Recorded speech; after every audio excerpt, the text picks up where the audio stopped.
Assalamualaikum warahmatullahi wabarakatuh. Waalaikumsalam warahmatullahi wabarakatuh. Alhamdulillahirabbil alamin wa bihi nasta'in ala umuri dunya waddin. Wassalatu wassalamu ala asyrafil anbiya'i wal mursalin nabiyina wa maulana Muhammadin wa ala alihi wa ashabihi asma'in amma ba'du. Alhamdulillah, pada hari ini kita diberikan kesempatan oleh Allah Subhanahu wa taala untuk melaksanakan aktivitas seperti biasa. Mudah-mudahan seluruh nikmat yang Allah kasih untuk kita semua dapat kita manfaatkan dengan kita bertakwa pada Allah Subhanahu wa taala. Pemirsa podcast LPBKI yang dirahmati Allah Subhanahu wa taala, alhamdulillah pada kali ini kita kedatangan seorang guru besar dan juga pernah menjabat sebagai rektor Universitas Islam Negeri Sunan Gunung Jati Bandung 2 periode, dan saat ini juga beliau diamanahkan menjabat sebagai Ketua Lembaga Pentashih Buku dan Konten Keislaman Majelis Ulama Indonesia, yakni Bapak Profesor Dr. Kiai Haji Endang Sutari, AD/MSI. Assalamualaikum Pak Prof. Waalaikumsalam warahmatullahi wabarakatuh. Alhamdulillah nih Pak Prof bisa hadir pada acara podcast kita pada hari ini. Alhamdulillah. Gimana kabar Pak Prof? Alhamdulillah. Dengan kesibukan yang luar biasa nih Pak Prof, dari Sumedang atau dari Bandung Pak Prof? Garut. Oh, dari Sumedang. Garut. Dari Garut, Sumedang, Garut, dan juga Bandung. Kemudian secara mobile dan rutin datang ke MUI untuk memimpin rapat di LPBKI. Ini bagaimana Pak Prof, menurut Pak Prof terkait dengan LPBKI MUI ini Pak Prof? Ya, LPBKI yang konten pembahasannya itu adalah tentang pentasihan ya.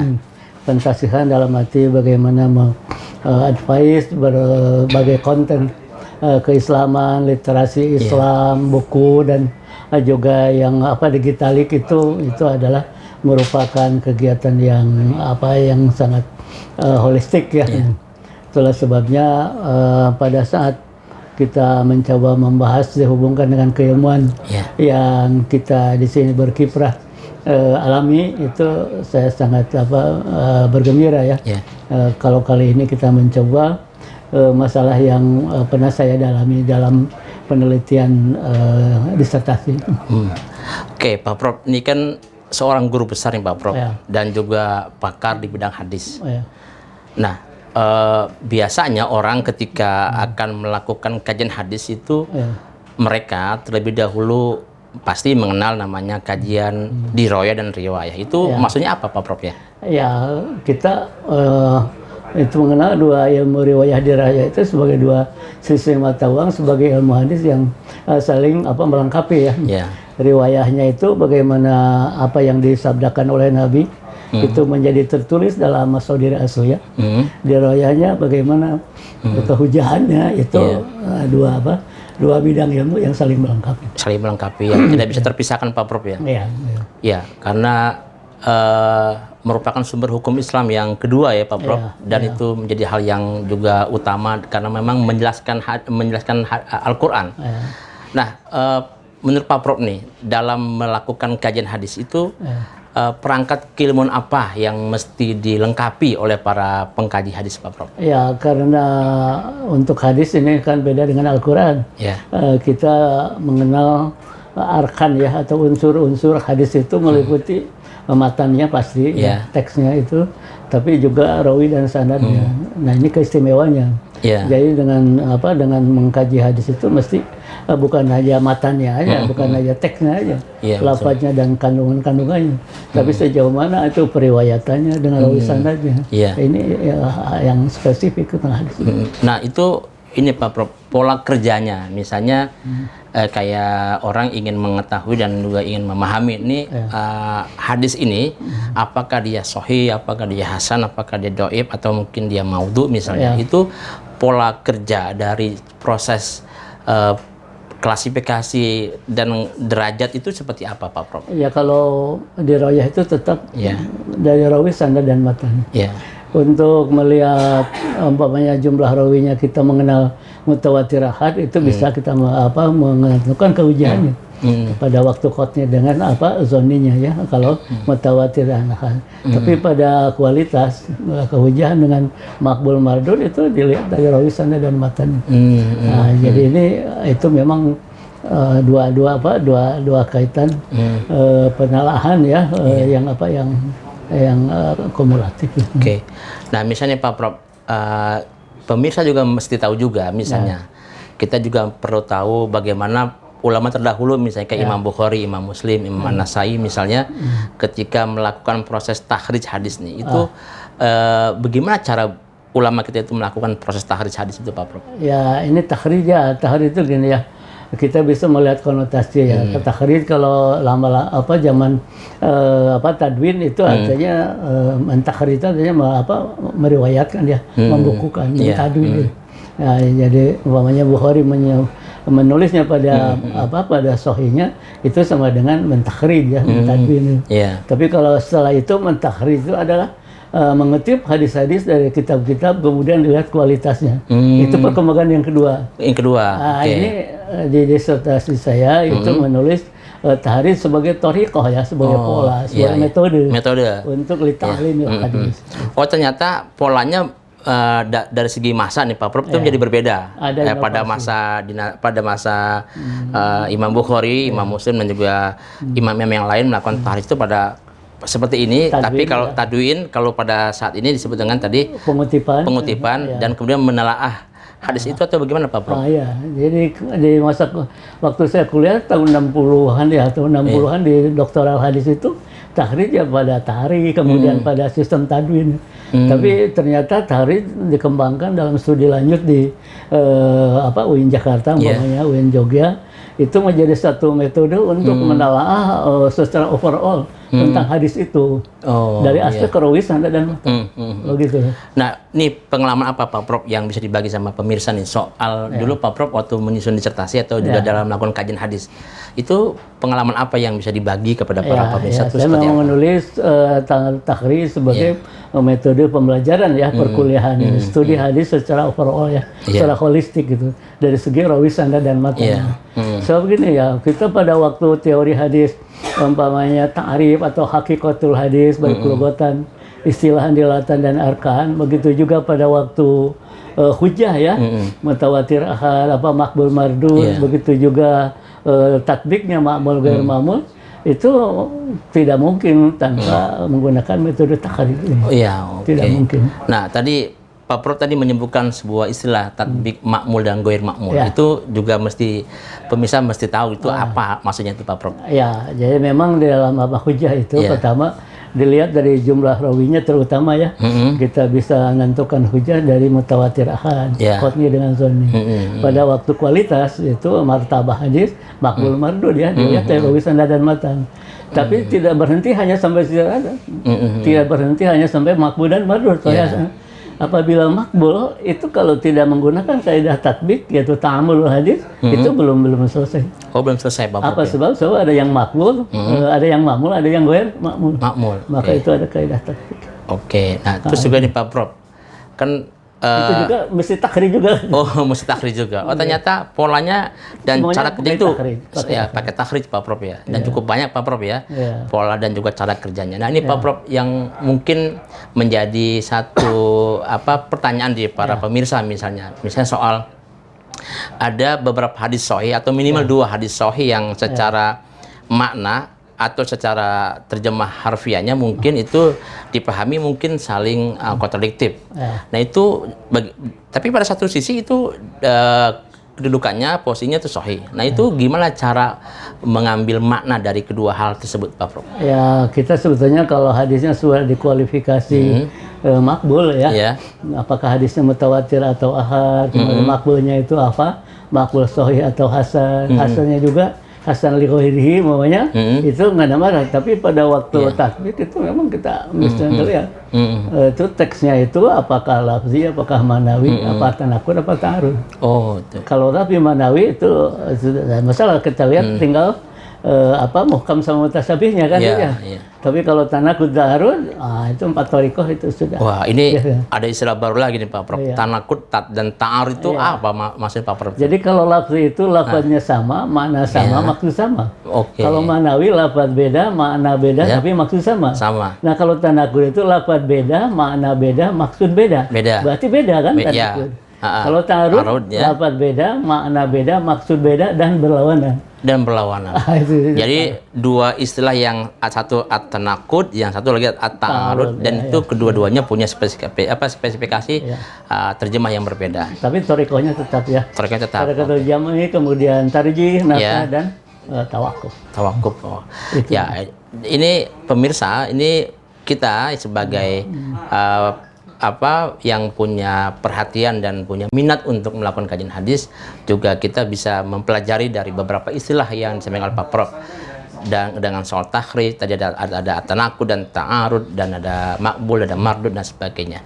Nah, ini Pak Prof, di era saat ini Pak Prof, misalnya dengan tingkat kecanggihan teknologi, misalnya proses takhrij itu saat ini dilakukan dengan cara apa Pak Prof? Ya, memang saya ambil kesimpulan bahwa hakikatul hadis, hujatul hadis, baik taksim, tasih dan tatbik, tidak bisa kalau tidak takhrij gitu ya. Nah, ini takhrij ini takhrij dari era kontemporer yang dikembangkan mula-mulanya di pasca sarjana UIN Jakarta. Ya, saya tidak di sana, tapi saya mempelajari makalah-makalah di sana. Kemudian di Timur Tengah membawanya Mahmud Tohan, kemudian Prof Hadi dan sebagainya, itu mengambil konsep atau istilah takhrij itu adilalah ala maudil hadis fi masadiril asliyah allati akhrajatu bi sanadihi summa bayanu martabah. Itu indah aja. Itu apa tuh Pak Prof, terjemahnya itu Pak Prof? Maksudnya gini, jadi kita punya satu hadis, cari hadis itu di masadir asliyah, baik yang tasni dan maupun tasnifan. Itu ada 11 kan, ada musnad, mu'jam, musannaf, muwatta, jami, sunan, sahih, mustakhraj, mustadrak, zawaid dan jawami. Kita cari hadis itu, ketemu semua itu, nah kemudian semua bayan martabatnya indal haja, kemudian dijelaskan. Bayan di sini bisa tasrihnya, juga bisa tasrihnya. Bagaimana kualitas kehujaannya dan bagaimana sah untuk pengamalannya. Oke. Berarti luar biasa Pak Prof. Klasifikasi soal kitabnya saja itu beda-beda Pak Prof ya? Beda-beda. Itu maksudnya ini bukan yang nggak bisa betina sih, mesti itu. Ada kata Pak Prof soal kitab jami, terus kitab jawaid dan sebagainya itu mungkin Pak Prof bisa coba jelasin satu persatu, maksudnya itu jami apa, jawaid itu apa? Saya memang menyimpulkan ada tadi yang tasnid itu sunan sama mujam ya. Umpamanya Musnad Ahmad, Mujam Tabrani. Kemudian kalau yang tasnif itu ada musannaf, banyak ya. Muwatta jelas kayak Malik, Sunan Jami ya. Tirmidzi ada Jami. Kemudian Sunan jelasnya banyak ya. Sahih jelas Bukhari Muslim. Kemudian tadi mustakhraj kan. Kemudian mustadrak. Nah, jawami dan zawaid itu boleh. Sebab ukurannya itu adalah masadir asliyah yang mengoleksinya lengkap dengan sanadnya. Iya. Sehingga namanya menjadi berbeda. Nama-nama kitabnya atau nama-nama kumpulannya itu. Sistem tasnid, sistem tadwin kan banyak ya. Ada 10 gitu, ada 10. Tapi saya yang kualifikasi kitab yang masadir itu adalah ukurannya adalah menulisnya itu lengkap dengan rawi, sanad dan matan. Oke. Itu bisa kita pakai untuk mentakhrij. Ya. Nah, gini Pak Prof. Terkait dengan pentasihan Pak Prof, dengan hubungannya dengan tahrij hadis. Menurut Pak Prof itu bagaimana relevansinya atau hubungannya misalnya antara pentasihan dengan proses tahrij hadis? Ya, memang tasih kan disebutkan tadi ya. Pertama mencari hadis untuk melihat hakikat hadis itu ya. Apa otentik, apa bagaimana. Lalu yang kedua tasih untuk melihat kehujaannya.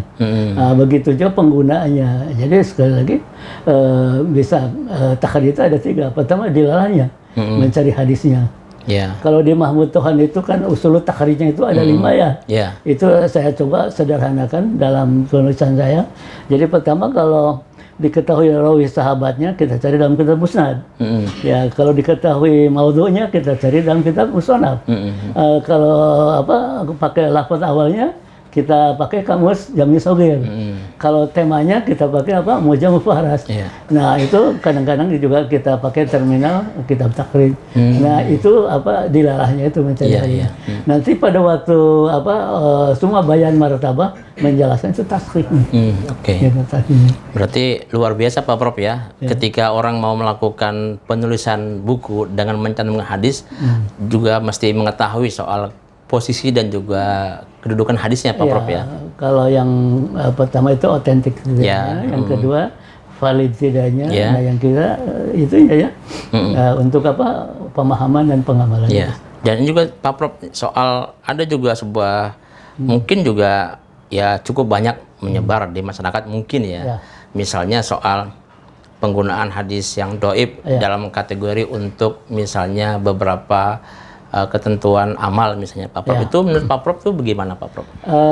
Ya mungkin bahwa disebut masalah silakan ya. Tapi saya kan punya teori itu pada saat teori kenaikan kualitas. Jadi pada waktu kualitas membaginya makbul mardud, yang makbul itu sahih dan hasan, yang mardud itu dhaif itu dengan syarat itu ya rawi sanad dan matan kan itu ya. Tapi ada juga kaidah kenaikan kualitas itu kaidah dasarnya. Apa itu, jadi kalau hadis itu dengan 6 syarat itu menjadi sahih dan dikatakan lidzatihi, yang hasan itu yang qoledobit itu menjadi hasan lidzatihi, dan kalau fakir saton menjadi dhaif, itu ada kenaikan kualitas.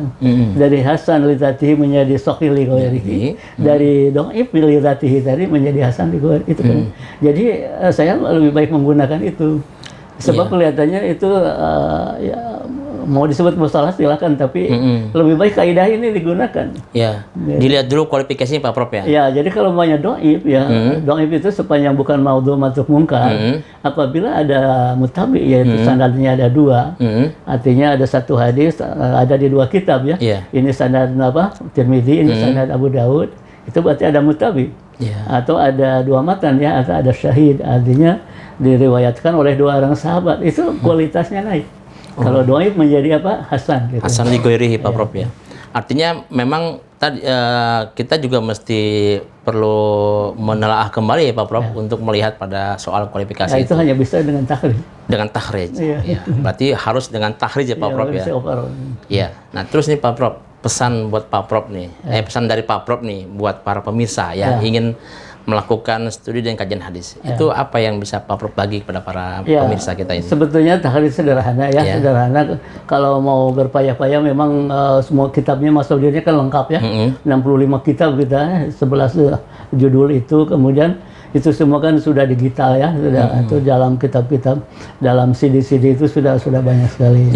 Takhrijnya juga sudah digitalik sangat mudah. Nah, saya waktu awal itu menggunakan pola CD ya, CD Maktabah Syamilah. Sekarang kita menggunakan yang versi pola web. Ada lagi yang baru Pak Prof ya? Baru 1 tahun ini. Nah, setelah waktu PBKI jumpa kita di Istiqlal, pada waktu itu kita kebetulan dengan Pak Kiai yang di Jakarta itu, kemudian dengan waktu di gedung kita dengan teman yang dari Bogor itu, saya mencoba untuk menggunakannya tidak pakai CD, sebab CD sekarang sudah bukan ya sudah tidak bisa dipakai lagi. CD sekarang yang baru. Yang sekarang pakai web. Pakai web ya. Saya sekarang 2 tahun ini ngajar sudah pakai web. Saya tiap ngajar itu mahasiswa selalu mentakhrij. Ya, artinya perkembangan zaman juga kemudian dimanfaatkan dan juga digunakan untuk melakukan proses tahrij yang lebih modern Pak Prof ya. Ini ya tahadus ini mah ya Allah memberikan jalan bagaimana memelihara hadis melalui metode-metode yang dikembangkan selama ini. Dan pada era digital ini menjadi pembuktian bahwa betapa hadis yang sedemikian rupa dengan kitabnya yang begitu banyak, dengan sanad yang bervariasi, itu dicoba dicari ya, didilalah dengan takhrij, kemudian tausiknya bagaimana, biografi terjemahnya, kemudian kita coba validasinya. Alhamdulillah. Nah, itu pemirsa, beberapa hal yang telah disampaikan oleh Pak Prof terkait dengan proses dan juga pola pentahrijan hadis Nabi Muhammad Sallallahu Alaihi Wasallam dapat menambah pengetahuan kita bahwa semakin berkembangnya ilmu pengetahuan, maka basis dalam pentahrijan hadis pun juga menjadi berubah. Yang tadinya mulai dari cara yang klasik, yang kemudian yang manual, ya. Kemudian dengan menggunakan. Tapi kalau manual sekarang asik juga lah. Kitabnya banyak. Banyak ya. Iya. Itu karya para ulama kita Pak Prof ya, yang sudah melakukan tadwin dan juga takhrij hadis Nabi ya. Digitalik dan juga apa kan CD-nya banyak. Iya, sudah pakai CD juga. Jami Kalim. Ya. Maktabah Samila. Maktabah Samila dan juga sekarang pakai berbasis web Pak Prof ya. Saya pakai web sekarang. Ya, alhamdulillah. Artinya bahwa pemirsa bisa terus melakukan kajian-kajian hadis Nabi Muhammad dengan seiring perkembangan zaman dan juga kemajuan teknologi canggih. Ternyata ya luar biasa bahwa apa yang Nabi sabdakan menjadi sebuah, tidak hanya pada soal sumber hukum bagi kita semua, sumber ajaran bagi kita semua, juga kemudian menjadi menginspirasi kita untuk terus kita bisa mengkaji dan juga menalaah hadis Nabi Muhammad SAW. Dan kemudian juga kita juga bisa menjadi orang yang kemudian terus bisa menjaga hadis Nabi Muhammad dan kita bisa kaji secara mendalam dan menjadi rujukan kita dalam beberapa hal dan banyak hal dalam membahas dan juga mengulas hal-hal yang kita butuhkan untuk disampaikan. Demikian pemirsa dan juga Pak Prof yang sudah hadir pada podcast kita hari ini, mudah-mudahan menjadi tambahan untuk kita semua dalam bekal pengetahuan untuk kita, dan kita semakin cinta kepada kajian hadis Nabi Muhammad SAW supaya kita kemudian akan lebih teliti, karena orang yang mempelajari hadis Pak Prof dengan karakter dan tipikal kajian yang luar biasa ketatnya, itu nanti sepertinya bisa membentuk seseorang untuk tidak mudah menerima berita. Dia harus memverifikasi. Sampai validitas tadi jelas ya. Kalau saya sarahnya juga udah digitalik. Betul. Jadi Artinya bagaimana mufradatnya, maksud lafaz, munasabah, asbab wurud. Betul. Istimat ahkam, kemudian bagaimana istimat hikmah, muskilat, sampai khulasoh dan natijah, itu semua digital. Artinya Pak Prof, mereka yang mempelajari hadis Nabi Muhammad SAW dengan melihat pola pentahrijan yang begitu ketat dan begitu apik dan begitu akurat, maka sepertinya nanti berdampak positif membentuk orang dan menjadikan orang berkarakter tidak mudah menerima informasi sebelum dia melakukan verifikasi dulu. Telah dulu dan dia periksa dulu apakah ini valid atau tidak, sehingga kemudian dia tidak mudah untuk menyampaikan hal-hal yang belum pasti. Itulah pemirsa, mudah-mudahan dengan podcast kita pada kali ini dapat menambahkan kita kecintaan kepada Nabi Muhammad SAW dan juga semakin menambahkan kita untuk terus bersemangat mengkaji hadis-hadis Nabi Muhammad. Dari kami ucapan sekian. Allahu minkum, wallahu a'lam bishawab, wallahul muwaffiq ila aqwamit thoriq. Wassalamualaikum warahmatullahi wabarakatuh. Waalaikumsalam warahmatullahi wabarakatuh.